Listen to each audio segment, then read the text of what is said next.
All right, let's get right down to it. New episode, the Detroiter Motor City Mitten State. Nick Bradley here. You know the drill. Big day for football. Well, big weekend, actually. Not a big day. Today's Tuesday. Really not shit's happened. Charles Brantley decided, transfer portal, not for me. I'll come back to state. I don't know why he entered the transfer portal for 24 hours.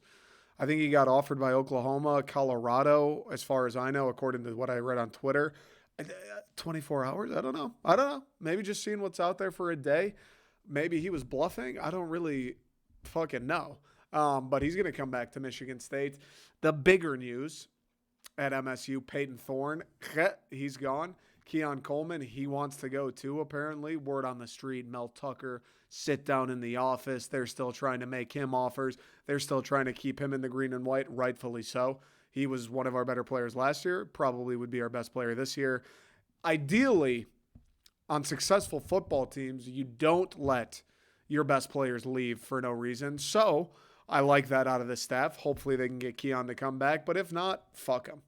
Honestly, I don't fucking care. Peyton Thorne, fuck him, dude. Good luck. Hope you have a great career. Fuck him. That's how I feel. I was talking to my buddies after this all happened the other day. Why do we have to do the whole like they're college athletes, like good luck wherever they go. Hey, thanks for everything. Good luck. I understand that they're 18, 19, 20, 21. I get it. I'm 25. I feel like I'm 19 still. 21, actually. I'd say I feel like I'm 21 still. But do we like it's fucking sports. We talk about how it's a business. Pro athletes leave. Your free agent, your captain, John Tavares, when he left the Islanders, no New York Islanders fan is running around going, I hope he has all the success in the world with the Maple Leafs. They were going, fuck that guy. LeBron, he left Cleveland. People were burning his jerseys in trash cans. Why do we need to do the whole, oh, he was the best. I hope he has the best career. Thanks so much for everything you did. Why can't I just go, you know what, dude? We had a tough season last year. We were 5-7.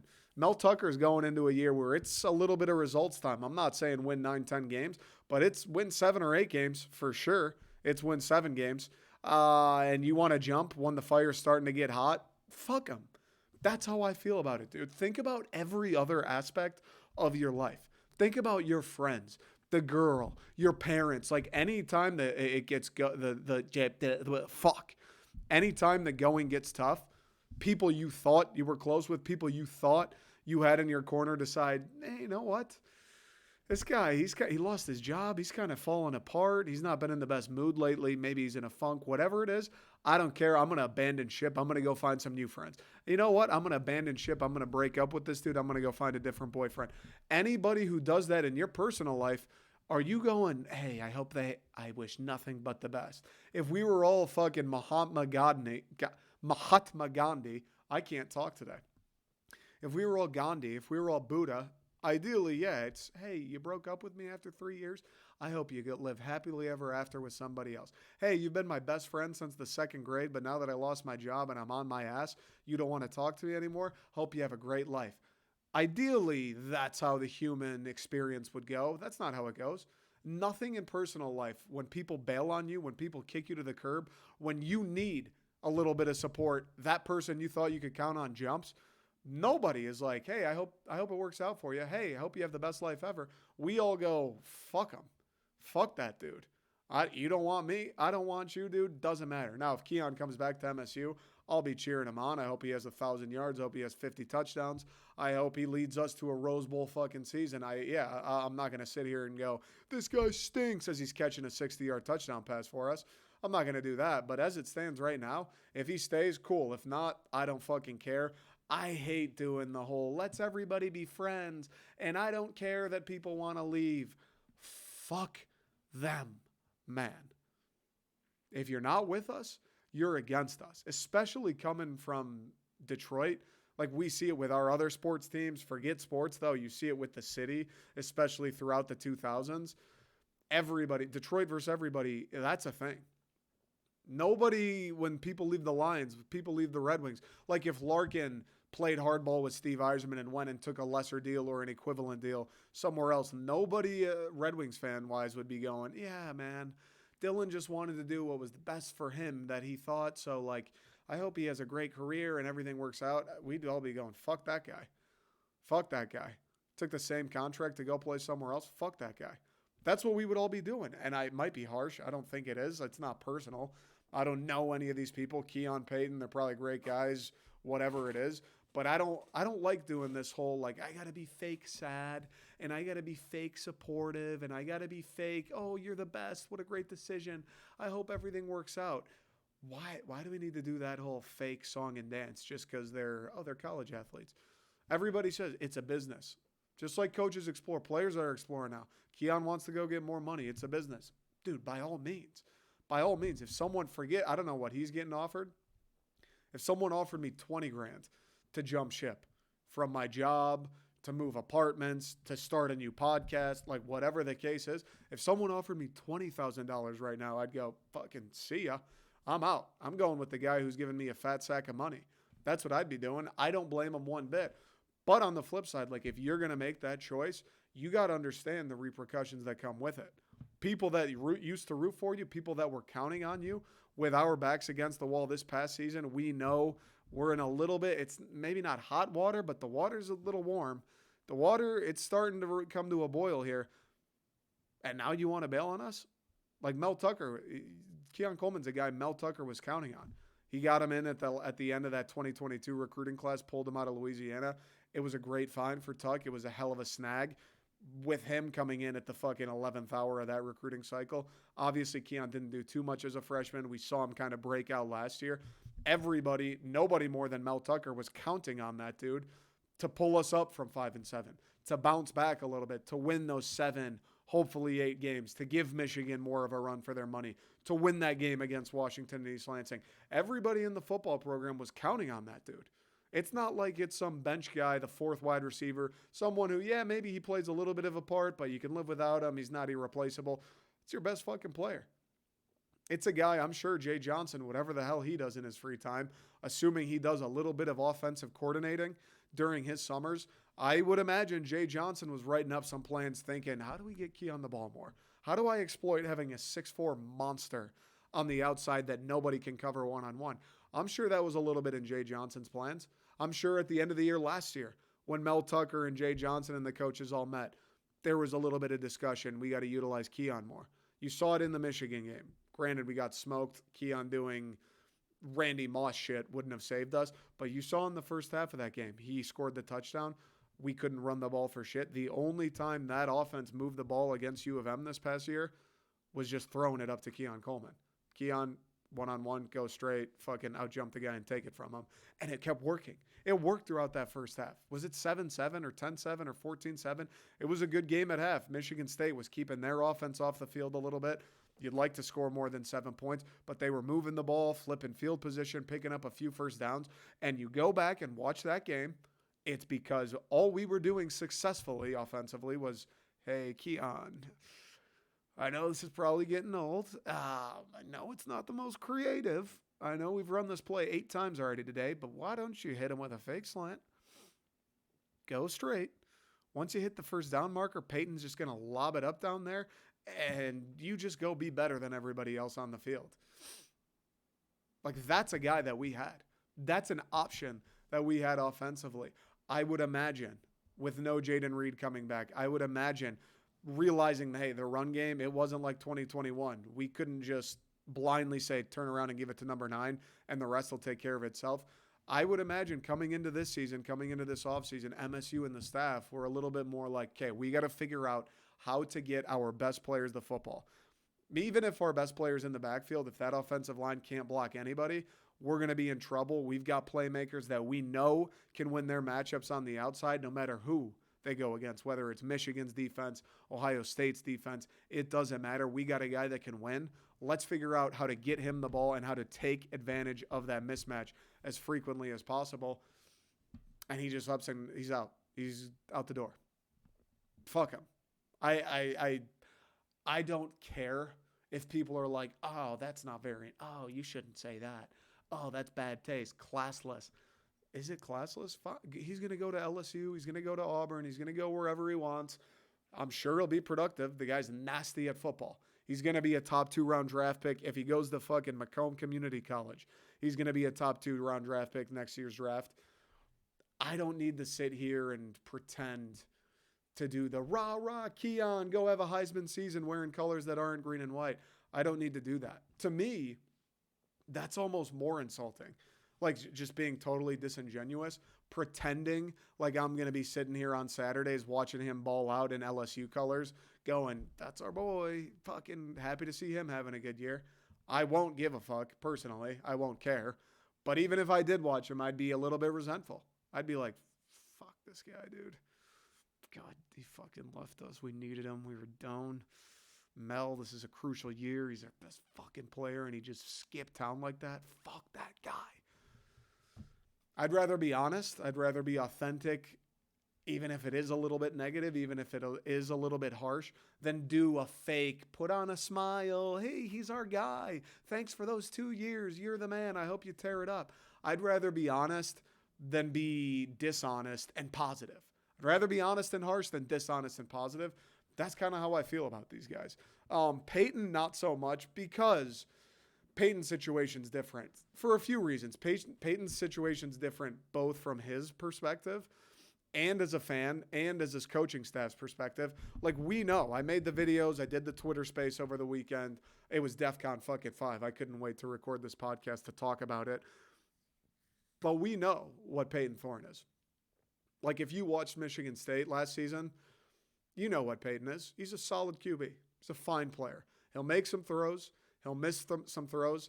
Every once in a while, he'll make a play with his legs. He's going to miss some open guys. He's gonna hit some open guys. He's going to read the defense. Sometimes he won't, and he's going to throw it into triple fucking coverage. Sometimes he's going to look extremely athletic and like he should be able to extend plays consistently, and other times it's going to look like he runs a 9-second 40. That's what he is. Without an offensive line, without a run game, the guy's fine. He's average. I don't know. Like, if it's a Detroit Lions situation where you've got the stacked offensive line, you've got the run game, you've got a couple weapons that can win one-on-one, yeah, he'll be a solid player for you. Yeah, he'll get the job done. If you need anything more than that from the quarterback position, like if you're counting on your QB to make plays that probably shouldn't be made, if you're going to count on your QB to fix a broken play, I don't know if Peyton Thorne is your guy. Plain and simple. I was saying it throughout the season last year. I think after the Washington game is kind of when I was like, all right, I don't know if it's certainly make the quarterback change time, but it is let's think about it time. That's what I was saying after the Washington game. After we got steamrolled by Minnesota, I think after we lost to Maryland, at that point I was fully on board with like, let's try somebody else. I know Noah Kim's barely played. I know he looks good when he gets in the game. Granted, it's against like Western Michigan's backups. I understand like the sample size on him isn't very good. I know Caden Hauser's just a freshman. I get that there was moving parts and there was no heir apparent that we know we can count on that could maybe deliver even at the level of Peyton Thorne. But my feeling was halfway through the season last year, like, dude, we know what the guy is, and we know it's not enough. Plain and simple. He was great when he had Kenneth Walker. He was great when you ran a play action pass and everybody was open because half the team shit their pants at the thought of number 9 coming at them in the open field. He was great when he had Jalen Naylor, when he had Jaden Reed, when Keon Coleman wasn't even seeing the field. He was fucking incredible, dude, right? He made plays. He's breaking records. We're scoring points. We're hitting explosive deep balls. He was the man. But then as soon as Kenneth Walker goes away, the offensive line takes a step back, and now we need quarterback. We need number 10 to shoulder more of the burden. He just wasn't up to it. He wasn't up to it in the way that we needed him to be to win football games. Forget that, to be competitive in some of these football games. So it's tough for me to get super worked up about Peyton Thorne. You know, we had the great year in 2021. He was the quarterback of that team that beat Michigan in that crazy game. He was the quarterback the year we had Kenneth Walker. He made some big-time throws over the course of that season, including that Michigan game, that throw to Jaden Reed on the smash fade that got him down to the 1-yard line. That's, I think, one of the better throws I've seen as a Michigan State fan. He did some things. Nobody can take that away from him. He'll have his moments, and he'll have his place in history at Michigan State. But him leaving's a little different than Keon. We've got the guys waiting in the wings with Noah Kim and Hauser that we kind of think, or at least I believe a lot of the fan base kind of thinks at some point they're going to be successor, whether it's this year or the following. At some point, one of these guys is going to take the throne from Peyton Thorne. Maybe that kind of let him out the door. Mel Tucker sat him down, had the conversation. Maybe Mel Tucker told him that he thought Noah Kim looked better. Maybe he thought Caden Hauser was the guy. Maybe all Mel Tucker said was, look, Peyton, I know you're the upperclassman.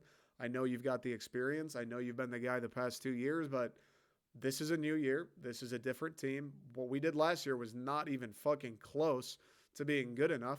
We're going to keep all our options open. We're going to let this competition extend up until the first day of September. And at that point, we'll figure out. May the best man win. If that's you, you'll be the quarterback. If that's one of the other guys, you'll be a backup, plain and simple. Maybe that's all that was said. I don't know. You don't know. Nobody fucking knows. Not even the insiders that everybody praises on Twitter as much as I like them. Nobody knows. That's between Mel Tucker. It's between Peyton Thorne. Maybe that's what drove him out the door. And look, if Mel Tucker telling him, I'm not going to guarantee you the job, we're going to see what happens. These other guys got some potential. We're going to see how the offense works with all three of you, and may the best man win. If that's the conversation that was had, and that led Peyton Thorne to the decision of, you know what, maybe Michigan State's not for me after all, then so be it. We don't need a guy like that. Competition breeds success. You don't go to Ohio State and say, if I'm not the starting quarterback this year, I'm out. That's not how that shit works. It's not how it works at Alabama. It's not how it works at Michigan. J.J. McCarthy, dude, barely played his freshman year. Won a Big Ten. Cade McNamara, he gets booted. He transfers. That's just how it works. None of this is guaranteed at the highest levels. It's not going to be guaranteed at Michigan State. So I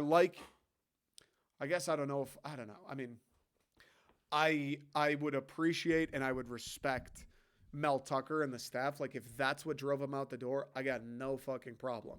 Now, if it's something else, if it's Peyton Thorne going, yeah, I'm going to be the starter, but I don't know. We just don't have it here this season. We look awfully similar to last year's offense. I'm going to go to Auburn. I'm going to go somewhere else. I'm going to boost my draft stock. I'm going to take my career off the ground a little bit further.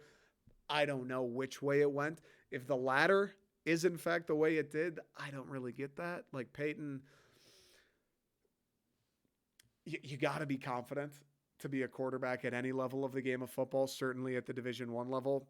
I would assume you have to have some level of like delusional confidence. Famous people, musicians, actors, all those people always talk about that. Like, you have to believe in yourself no matter what. When everybody's telling you you're not good enough, you still have to believe. I can respect that. But from an unbiased, objective point of view, like we just talked about the 2021 or 2022 Peyton Thorne we saw, I don't know if going to Auburn is like changing Peyton Thorne's career. I don't know if going wherever he's thinking about going is going to necessarily change things.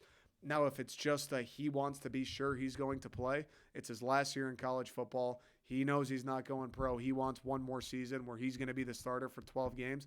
If that's what it comes down to for him, I get it. If he just wants to play, and whether it's not guaranteed or just flat out he's not going to be the guy at MSU, fair enough. Go get your PT. Go be happy. Go do what you think's best for you.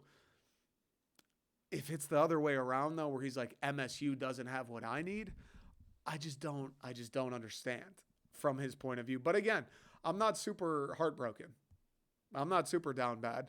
I could really care less that Peyton Thorne's gone. If anything, I kind of like it. You know, if he is the best QB in camp right now, like if it is still clear cut, you know, there's a lot of talk around Kim, Hauser, but Peyton Thorne's the best quarterback in that room. You go watch practice, he's the best player. You watch scrimmage, he's the best player.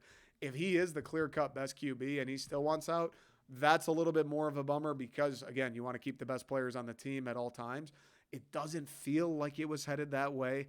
After what we saw last season, I just don't see a world in which Peyton takes some crazy jump and his world's better than he was last year. I kind of let's just get it over with, dude. Let's get the fucking youth movement started already. I wanted it to get started last year. I understood the reasoning behind letting Peyton ride it out. He's the experienced guy. At this point, we were already 2-4 or whatever it was. Changing the quarterback and putting in a sophomore or a freshman, that's not really saving your season. the worst thing you could do is shoot one of their confidence, get one of them injured, stunt their growth, whatever the case is. I understood the logic of, fuck it, dude. This season's a lost cause. Let the junior just finish it out. I just don't see a world in which he made some crazy strides. And there is that difference between him, Kim, and Hauser. Even if they're all the same, I'm fine with it, dude. Let's get the youth movement. We always knew it was going to be Kim. Most of us, myself included, have been saying, or at least we're under the impression, maybe just the hope, that this would be Caden Hauser's year. 4-star recruit coming out of college or coming out of high school, right down the street here in Bellflower, California, hotbed for football talent. If you're a 4-star, if you're the QB at St. John Bosco's, you're fucking nasty at quarterback. On the flip side, Peyton Thorne coming out of Naperville. I don't know if he was even a 3-star. Was going to go to Western. His dad comes to state. All right, he'll come to state too. A lot of different moving parts. I certainly thought it would be Caden's year. If it's Kim's year, so be it. I want the best player to play no matter who it is. But we've all kind of known. The day Caden Hauser committed, I think all of us MSU fans who, I don't know, I don't want to say I have my finger on the pulse because, like, I don't talk to anybody. I have my finger on the pulse of a fan base. I think I have my finger on the pulse as far as, like, what I see and what I think should be happening, what the plan of attack moving forward should be. We all knew it was going to be Kim or ideally Hauser's time at some point. So if Peyton's a little hesitant, he doesn't want to battle it out, whatever the case is, dude, I'm fine. Let's fucking get it over with. Let's get the new guys in there ASAP. Let's get Caden Hauser some in-game reps. Let's see what Noah Kim looks like against starters. Let's see what else we have. We knew Peyton Thorne in 2022. We knew that's not going to be good enough. That's not going to be good enough for our ultimate goals. Peyton Thorne, he might be good enough, win 7, maybe 8 games this next year. Who knows? He's not going to be good enough to make those plays that you need to beat Michigan the way they're going. He's not good enough to make those plays you're going to need to beat an Ohio State the way we're going. Some of the friskier teams in the conference, like Purdue, when they beat us, when they give other teams a run for their money, it's because Aiden O'Connell, he just got drafted. Maryland, kind of a frisky team, gave Michigan a little bit of a Taulia Tagovailoa, fucking dangerous quarterback. You don't need that great of an offensive line. You don't need a lethal run game when you got a guy like that back there. Peyton wasn't that guy. Peyton isn't that guy. One of these other two, they might be, or at least they might be closer to it. So I'm fine with, let's just fucking see. Let's give these new guys a chance. He doesn't want to be here. We don't need him anyway. Good luck. Fuck him, though. You want to bail? Be my guest, dude. I'm not going to sit here and have a funeral for Peyton Thorne just because he wants to get more PT, just because he doesn't want to battle it out, just because a freshman or a sophomore or a junior may or may not get the start week 1. Good luck. Fuck him. The Keon thing's a little bit more upsetting just because it's not a question of Keon sitting there going, shit, am I going to get reps? Am I going to get targets this year? There is nobody like breathing down Keon Coleman's neck. There's nobody that's going to take Keon Coleman's job. I have a hard time believing Mel Tucker and Keon Coleman had a conversation in which Mel Tucker said, hey, Keon, I know you were great last year, but some of these other guys are pretty fucking good. You might move down the depth chart this year. We won't know for sure until week 1. I have a hard time believing that conversation was had. We know Jeremy Bernard, he transferred out, I think, back to Washington. And the word on the street there was he wanted a guarantee that he was going to be a wide receiver 1 or a wide receiver 2 or get X amount of targets. And Mel Tucker was kind of like, dude, that's fucking nuts. That's not how it works here. If you win the job, if you're the best player, you'll be the best receiver, or you'll be the number 1 wide receiver. If you're the second best player, you run the second best routes, you got the second best hands, you'll get the second most targets. I like that. Nobody's bigger than the program. You can't bend the knee to a guy like Jeremy Bernard, all due respect, just because he's fucking trying to hold you hostage. I'm going to transfer if you don't throw it to me 80 times. That's bullshit. He can go too. I have a hard time believing the Keon situation was similar just because, like, fucking everybody knows, dude. Anybody with eyeballs. Go ask Michigan fans. Go ask Ohio State fans. Go ask Penn State fans. All these people who hate our fan base and try and shit on us and will make fun of us. Go ask any of them, and if they're going to be objective, they'll tell you Keon Coleman is a savage. All of those fan bases would like Keon Coleman to join their team. I don't know who's reached out to him. I don't know who he has his eye on in the portal. I don't know anything about his situation. Supposedly there's tampering going on. I don't fucking care. But there was no Keon, hey, you're going to move down the depth chart. Keon was our guy. He's our best offensive player, probably the best player overall. Letting him go is no bueno. And he may still come back. I'd be surprised. That'd be a weird move to hit the portal and then decide, actually, you know what, I'll stay. It'd be a strange move. Maybe it's because he didn't want to play with Peyton. Now that there's the idea that there'll be new quarterbacks thrown to him, he's a little more intrigued. Maybe it's just money. Maybe he wants to go back to Louisiana where he's from. I don't fucking know. What I do know is this: tampering or not, NIL or not, quarterback play or not, as Mel Tucker, a guy who we brought to Michigan State with a calling card of acquiring talent and stocking the shelves in a way MSU's never had them stocked, both in recruiting high schoolers, recruiting the portal, and you'd think it's a given maintaining the talent that you already have in the building. Like, that's on Mel. I don't give a fuck if Brian Kelly was in Keon's DMs on midnight after the Michigan game. I don't give a fuck if Oklahoma backed up a Brinks truck to Wonders. I don't give a fuck if Oklahoma promised his family a mansion overlooking the stadium. I don't care about any of that for a couple reasons. One, just excuses. Like, at some point, we got to stop. At some point in the Mel Tucker era, the guy makes $95 million. He's the head football coach. Even if he made $5 an hour, at some point, he's our head football coach. You're not going to be successful if you make excuses for everything. And number two, Michigan State is worth a fucking $1 trillion. You can't tell me we can't pony up whatever Oklahoma, LSU, any other program wants to pay somebody. I understand if they're like, hey, we'll give Keon $1 million. I get it, dude. Wide receiver's not a 5-star fucking quarterback. I get it. Wide receiver's not Chase Young. I understand wide receiver's not the most game-breaking position. It's not Kenneth Walker being able to touch the ball just by turning around and handing it to him. I get it. But if State wanted anybody that badly, if State needed to match an offer, they absolutely could. So I won't accept the NIL as an excuse. I won't accept the tampering as an excuse. It's part of the fucking game. Other coaches want your good players. Mel Tucker, he's talking to commits at Georgia. Mel Tucker, he's talking to guys committed to Michigan.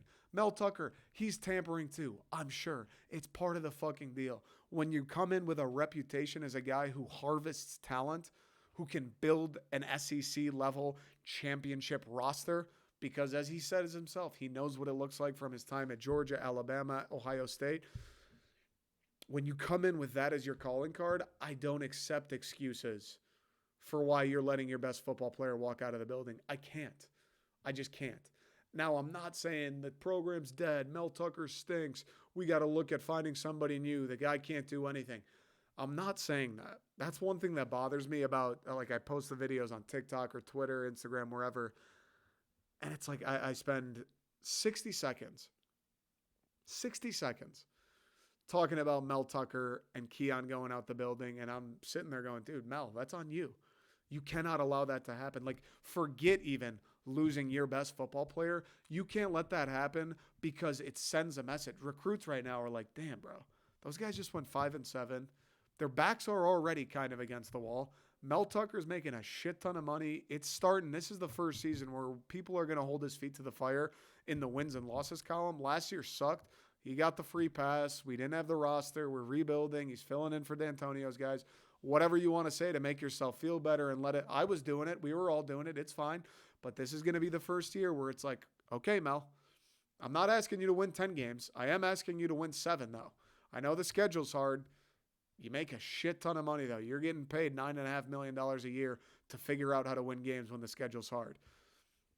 More so than losing a good wide receiver, just the message of, in this context, like where the program is at right now, the class of 2024 isn't moving at all. We're making no progress. You need to win more games this year. Your quarterback's out, and you're going to let your best player go out the fucking door when he's poised for an even bigger season than last year. The optics suck. The optics suck. It is what it is. I'm not going to freak out about it anymore because you can't, dude. Everybody, well, this guy from Grand Valley, Alabama speedster, looking at Michigan State. Whoa, who cares if we lose Keon? We're getting all these other guys. We're losing a very good player. Mel Tucker's thing is acquiring, bringing in, retaining talent. Those don't mesh. Losing your best player and being a master at acquiring talent, that doesn't go together. It is what it is. Now it's like the fall. Let's see what happens in the fall. I'm done with the transfers. I'm done with recruiting. We got to see it in the fall. Quick break.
damn, dude.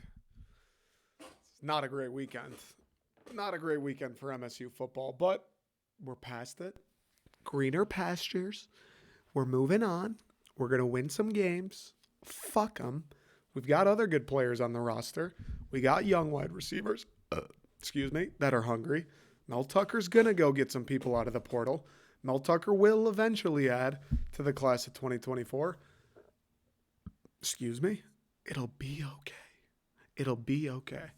That's the thing now. It's like, even if this class was the number one recruiting class in the country, even if we brought in every sick transfer in all of college football, even if Keon doubled down and said, I'm never fucking leaving, this year it's going to come down to the field.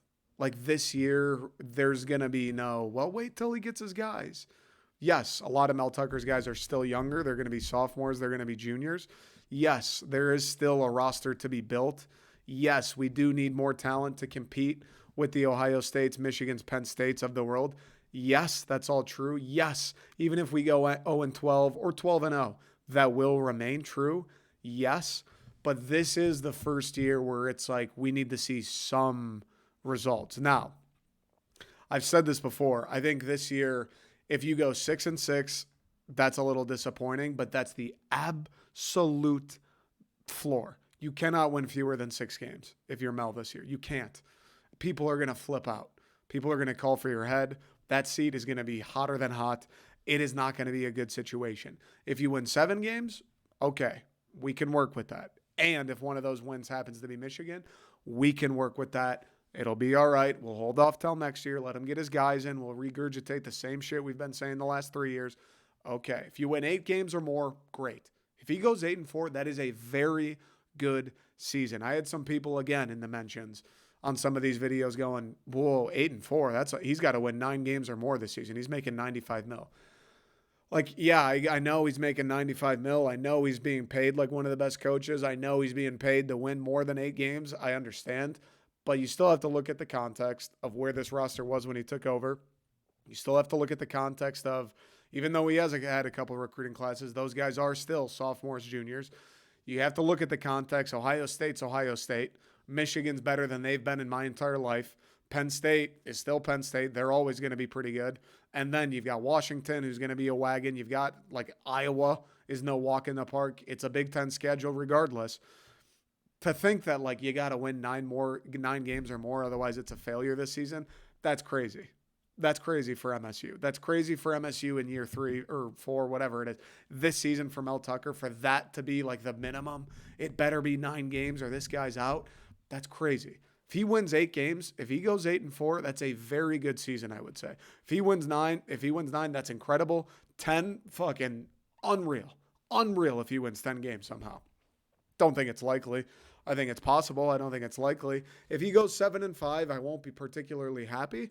I won't be particularly upset. I'll go, okay, we're in a bowl game. You won more games than you did last year. You improved. The team looks better. Hopefully those losses aren't blowouts. Hopefully the games you do lose, you're in them. It's close. You had a chance, this, that, the other. 7-5, okay, we can work with that. Let's get another recruiting class in there. Hopefully some of these guys he brought in grow a little bit more. Hopefully you play the transfer portal again. Hopefully maybe some of these freshmen, you got a couple higher recruits that are able to come in and be day one guys. Like we've got this recruiting class this year. Maybe By Job comes in and is a day one starter and is a day one difference maker. Maybe Stan Rammel, the left tackle from Alabama, everybody was raving about. Maybe he comes in day one, noticeable difference on the offensive line. Okay, 7-5, we can tread some more water. We can hold off till the next season. Now, here's the thing as well. Even if they do go 5-7 again, even if they are beneath that 8 or 7 game benchmark that I personally have set, Mel's going to get another season. Mel will be the head coach no matter what happens, unless they go like 0-12 and everybody gets arrested or something fucking crazy. Mel Tucker will be the football coach during the 2024 season. I'm almost positive. He's making too much money. The buyout's too crazy. And it is still somewhat like we're still kind of getting the wheels in motion on the rebuild. I think I said the day that he was hired, I think I said 2023 would be the first season where I'm like really starting to look for results, where I'm setting a benchmark, where it's like, hey, you should hit this number of wins. Otherwise, this thing's not going the way we thought it would. And then 2024 is the first year where it's like, not only is there a benchmark, 2024 is the first year where it's beat Michigan. You should win a bunch of games, and like we should be hanging around the Big Ten. I'm not saying 2024, you got to go win the Big Ten. 2024, though, we better be in the running. 2024, Halloween comes around, MSU better be within arm's reach of the Big Ten championship. Like that's I think that's a fair assessment. You've had 4 or 5 recruiting classes at that point. 3 or 4 of them have been in person. Mel's there the whole time, full recruiting cycles. There's no excuses on that front. You've been able to play the transfer portal. You've been able to harvest your talent. You've been able to bring your guys in, instill your culture, put in your plans, all of that shit. 2024 will be the first year where it's like 7-5. That's not going to cut it. 2024, be a good team. Have a chance at the Big Ten when Halloween comes. That will be the first year where if he's not actually successful, if we aren't fielding a good team, if we're not winning 8-9 games, then we're going to start to look around and go, all right, dude, this isn't really what anybody signed up for.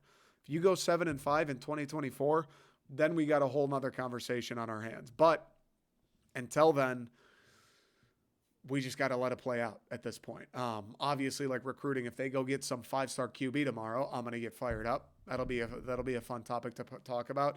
Obviously, if this class of 2024 ends up being a top 15 class, we're going to be excited. We're going to talk about it. There's going to be some hope. But at this point right now, transfer portal, people leaving, people coming, whatever you want to talk about, that shit's all irrelevant. This season right now, like where we're at for MSU, where Mel Tucker's at in his career at this stage of being the head coach at Michigan State, I could care less about what the recruiting looks like. I could care less. I mean, I don't mean that like, oh, fuck it, get the 40th class. That doesn't matter. Obviously, I want you to have the best recruiting class possible, but I'm not going to crown him anymore. If he get 4-star top 100 pass rusher from Oklahoma, I'm not crowning him. If David Stone commits tomorrow, I'm not crowning Mel Tucker. At this point, it's becoming not so much about the recruiting and building the roster and all that. At this point, it's becoming, do you win games or do you lose games? Plain and simple. That's where we're at. That's enough Michigan State, though. That's enough Michigan State. Let's talk about something a little bit happier, a little bit lighter, a little bit more friendly. The Detroit Football Lions, your NFC North champions, NFC contenders, Super Bowl hopefuls for the first time in my life. The Detroit fucking Lions. Had the draft over the weekend. Jahmyr Gibbs, Lion. Jack Campbell, Lion. Sam Laporta, Lion. Brian Branch, Lion. All the other guys, Lions. This draft, I'll tell you what, dude. It is unfucking real. I don't think I've done a podcast. Yeah, because the draft started Thursday last week. I don't think I've ripped a podcast since the draft began, but my God, what a shit show it was on Lions Twitter. Never fails to remind me what this fan base looks like inside. Never fails to remind me how quickly people want to turn. Kind of in theme with some of these guys who are ready to bail on MSU. The Lions fan base, dude. One day of the draft goes by. They trade back. They take Jahmyr Gibbs at 12. Everybody loses their mind. They've got the second pick. I think it was 18. They take middle linebacker Jack Campbell out of Iowa. Everybody loses their mind. Second day comes around. They take the tight end Sam Laporta. Everybody loses their mind. And then they go get Brian Branch, the safety from Alabama. And everyone's like, oh, shit, this is actually a good draft. Dude, the fan base, and we've beaten it to death. Kind of the main shitstorm surrounding this conversation has passed since then. But, dude, the number of people who are just ready to be same old Lions again drives me insane. The number of people who were, I guarantee it, were shouting, trust Brad Holmes, let Brad cook. We've got the best GM in football. He knows what he's doing. Whatever Brad has in mind, I'm fine with it. The number of people who were certainly in that camp going into draft night and then flipped like that when he took Jahmyr Gibbs and Jack Campbell is sickening. What's Brad Holmes doing? There goes all our progress. So much for thinking we were going to turn a corner. Same old Lions. The number of people that were ready to switch up, and I don't care when the national media does it. I know, Detroit versus everybody. We said it in the beginning. We're going to get ripped on. That's part of the deal. We're the Lions. I don't expect anyone from Philly or from Dallas or from LA to be like, oh, I believe in the Lions. I don't expect anyone to do that. It drives me nuts when it comes from within. It drives me nuts when it comes from people who call themselves Lions fans. It drives me nuts when a person who's going to take their shirt off and whip it around at Ford Field when Jahmyr Gibbs scores his first touchdown this year is ripping him, is ripping Brad Holmes, is ripping the franchise, and is ripping the fan base, people like me, for defending it. That drives me fucking mad. I'll tell you what. Why can't we just see what happens? Why can't we trust that the guy, Brad Holmes, who's been nothing but great since taking over in Detroit, why can't we trust that he may have a plan? Why can't we accept that as an idea? Everybody's telling me running backs don't work. It never works drafting running backs high. Running backs don't lead to wins.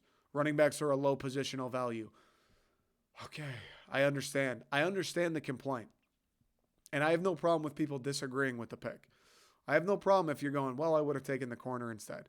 Well, I would have taken the pass rusher instead. I have no problem if you would disagree with the pick. You don't love it.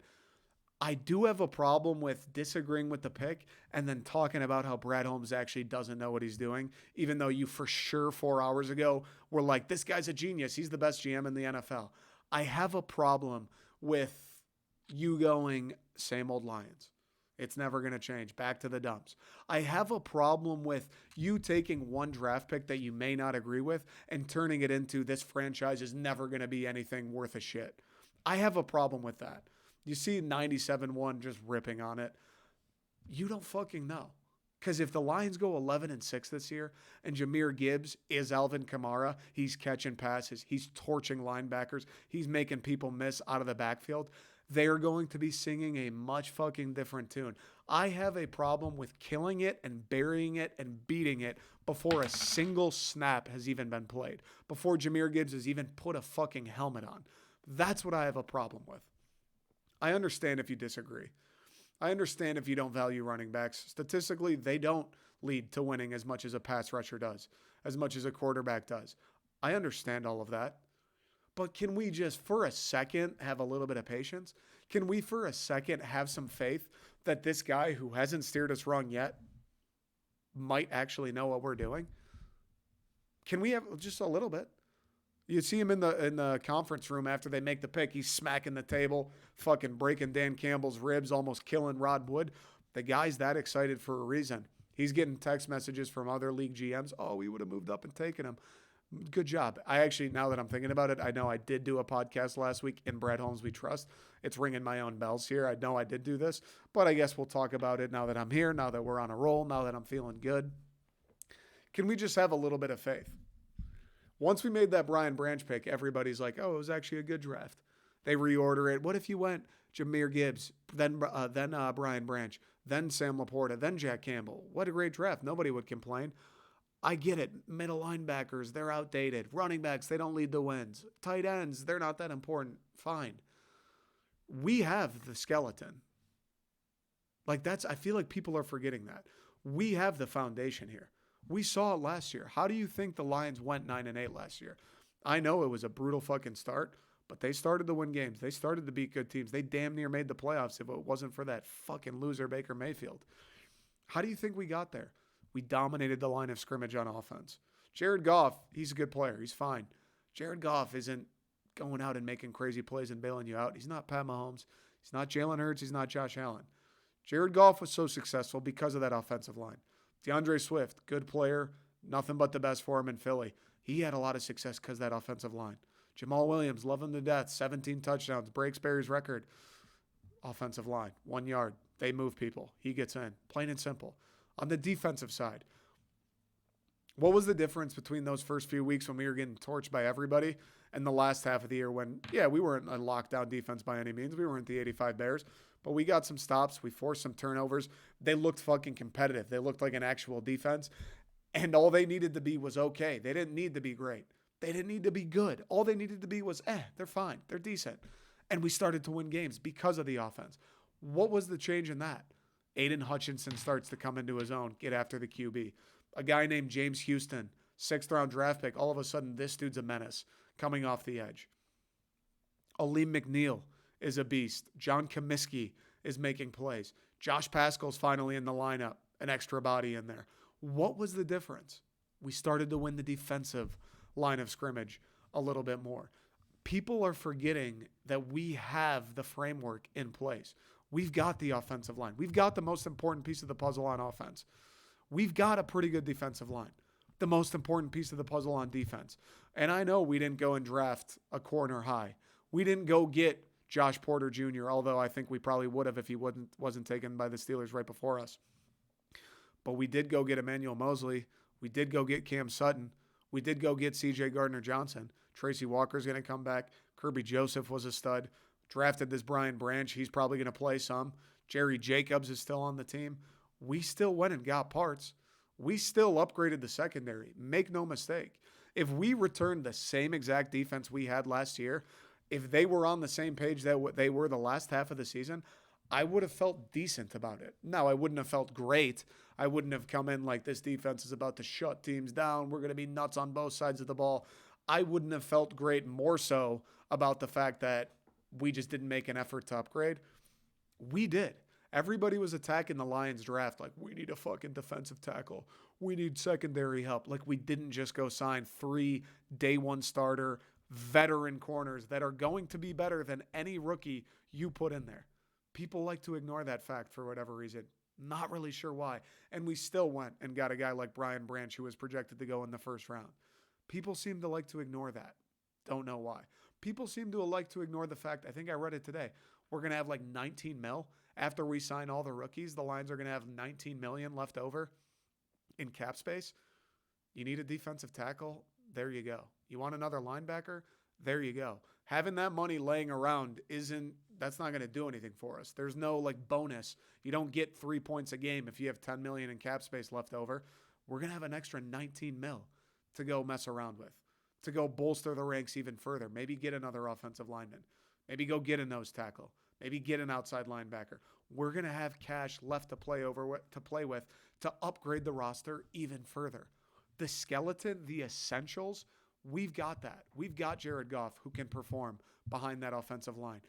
Yeah, I think we upgraded. David Montgomery's better than Jamal Williams. Jahmyr Gibbs, DeAndre Swift, similar type player. If Jahmyr Gibbs stays healthy, that's an upgrade. If Jahmyr Gibbs is utilized as much as in the pass game as I think and as everybody else thinks he will be, especially with a fucking wunderkind like Ben Johnson, that's probably an upgrade. The run game should be a little bit better. Yeah, Jamison Williams is suspended. Yeah, DJ Chark's gone. We went and got the wide receiver from UNC, late round draft pick. He might be something. Nobody thought Amon-Ra St. Brown would be anything when we took him. Look at him now. Why don't we have a little bit of faith in Brad Holmes? We brought in Marvin Jones. He'll bolster the ranks. Veteran, been in Detroit. Doesn't need to do anything crazy. Just needs to be a solid wide receiver number 3. We've got that free agency money. Maybe we go get a wide receiver. This draft for the Lions wasn't like you need to build at the key positions. For the most part, we've kind of got the key positions nailed down. We got a couple pass rushers. We got a very good offensive line. We've got a quarterback. We've got a few weapons. We added another one with Sam Laporta. We've got weapons in the backfield. When Jamison Williams comes back, he's going to be fucking lethal. We upgraded the back end. This isn't building a team. This is rounding out a team. Everybody's freaking out. How could you take a running back? Go take a defensive tackle. Don't go take a pass rusher. Go take a cornerback. What if Brad Holmes, rather than going and drafting a high-value position, going and drafting a defensive end that may not be a starter, that may not have as much of an impact as a guy like Jahmyr Gibbs who will be a day one starter, as a guy like Jack Campbell who will be a day one starter, as a guy like Sam Laporta who will be a day one starter, as a guy like Brian Branch who probably not going to be a day one starter, but he'll probably get some playing time, especially once the year wears on and people get hurt. He's going to see the field a little bit. Brad Holmes is looking at this not from we need to build the foundation, but we need to hang the curtains. We need to furnish the place a little bit. We need to paint the walls. We need to dress it up. We need to round it out. We've got the key ingredients. Now let's throw in a little saffron. Let's pinch a cinnamon, just a clove of garlic. Let's throw in all the other things that make it smell all nice and tidy and good and be as explosive. Maximize the defensive line, maximize the offensive line as much as possible. I like the draft.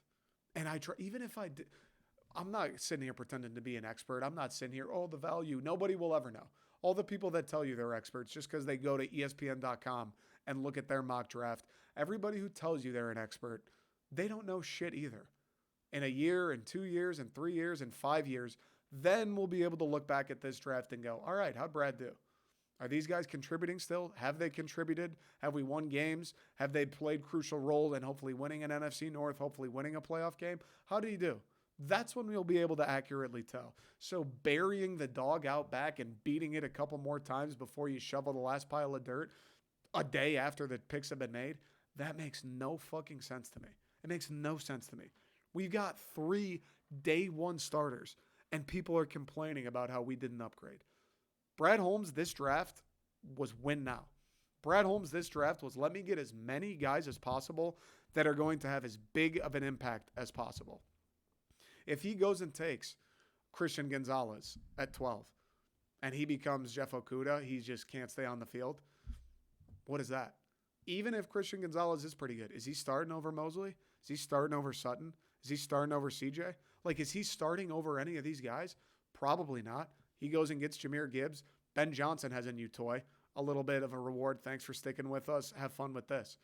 He gets another weapon for Jared Goff to throw to, maximize the offense a little bit more. One of the biggest burners in the entire draft. He goes and gets a tight end, Sam Laporta, the most athletic tight end in the draft. Another weapon for Goff, a guy hopefully can contribute blocking a little bit more.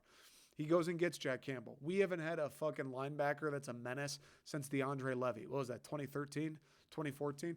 We haven't had a guy like Jack Campbell who's a captain of the defense, who runs around making every which play you can, a guy who's an athletic freak, even though people say he's unathletic. Go look at the athletic chart. It's elite, elite, elite, elite, elite. We haven't had a guy like that in ages. We needed a linebacker. He went and got maybe the best linebacker in the draft.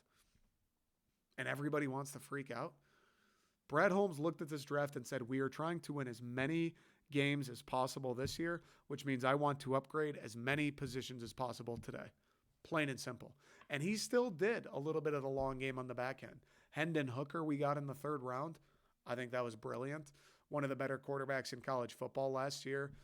Obviously, his knee got fucking obliterated, but when he was playing, Tennessee was rolling. He made throws. At Tennessee, without Hendon Hooker, they don't have the run that they did last year. Yeah, he's 25. Yeah, he's coming off a knee injury.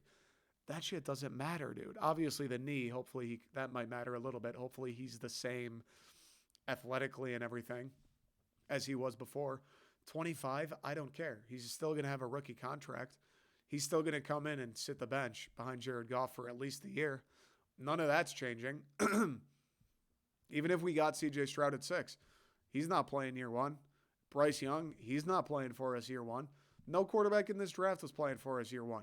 Hendon Hooker, we're going to say rest the knee up, get healthy, get used to playing football again, learn the playbook, kind of get used to being a pro, the workouts, your schedule, the work ethic, see how Jared Goff handles it, get to know the coaches, get to know the staff, get to know the players. And then next year, if you're up for it, you can be the backup. If you're better than Goff, you'll play over him. And then when Jared Goff's contract's up, again, if this thing's going the way we think it will, I said this when it related to C.J. Stroud, if this thing's going the way we think it will and hope it should, Goff's hopefully still playing well. We're still scoring a lot of points. We're winning a bunch of games. Jared Goff, he probably wants a big payday. Jared Goff probably wants another fat contract. He's not from Detroit. I don't think he's going to take a hometown discount. Hendon Hooker, you're the guy.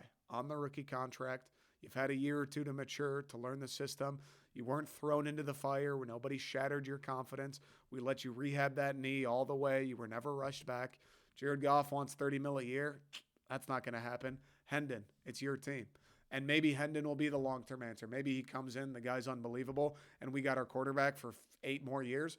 Or maybe, he's all right. He's Jared Goff again. We've got him for 2 years, and we go draft another one. Maybe that's the case. But if this thing goes the way it's supposed to, we're not getting Caleb Williams. We're not getting Drake May. We're not getting a top 10 pick for the next few years.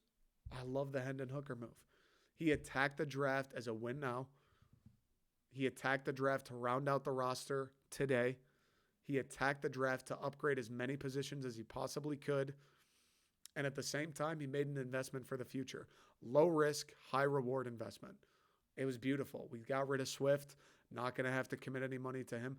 People saying that too, like they traded Swift for a 5th round pick and drafted Jahmyr Gibbs. How does that make any sense? What the fuck do you mean? First off, I love DeAndre Swift. When he was healthy, the guy was electric. Nobody can deny that. But he wasn't healthy all the time. Even at the second half of this season, when he was playing, you could tell he was banged up. He didn't want to go up the middle.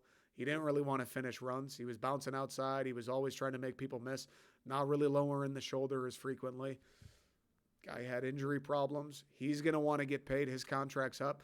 Now we got a guy who maybe is more electric, certainly is more versatile than Jahmyr Gibbs, a guy who can make you miss and do all the same things I think DeAndre Swift could out of the backfield, but now can line up in the slot, can line up outside and be a weapon in the passing game, and he's on a rookie contract for the next 4 years.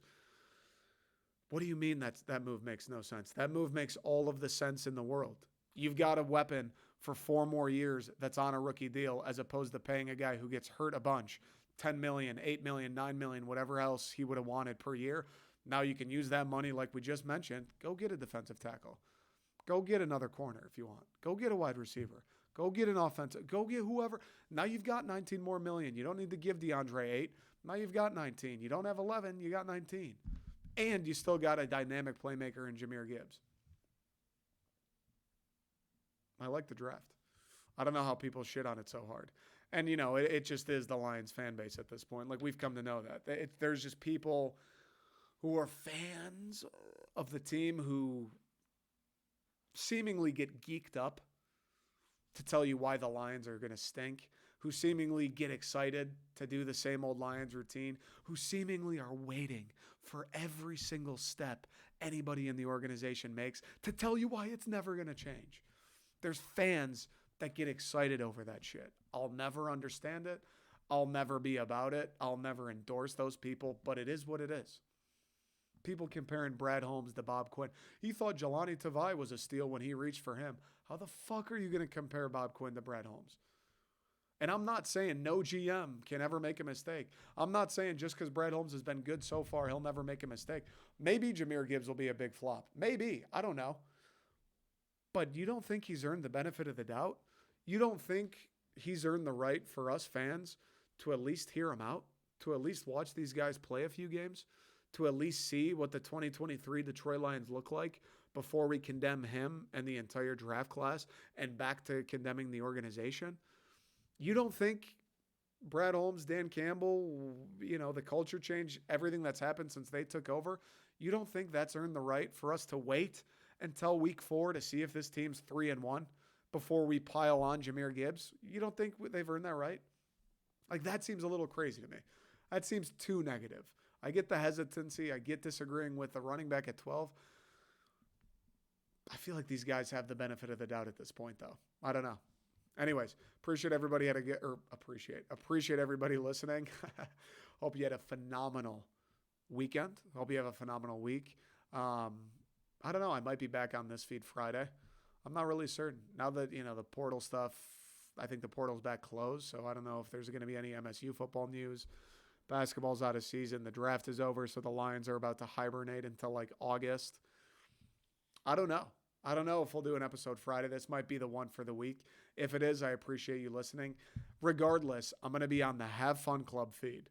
We're doing the comedy feed. Check that out, talking about general stuff. I'm going to do the Coachella recap, just talking about random shit, having some fun, getting away from sports a little bit, and just letting it fucking fly, buddy. So check that out. Also, before I forget, if you're still here, Friday, Jack and Ja, the first round pick collection. Jack Campbell, Jahmyr Gibbs, we made a design. It's gas. Don't miss it. God forbid, don't miss it. Friday, 5 p.m. Eastern time, thesecondstring.com. Be on the lookout for that. I appreciate you guys. I appreciate the support. I'll catch you guys next time.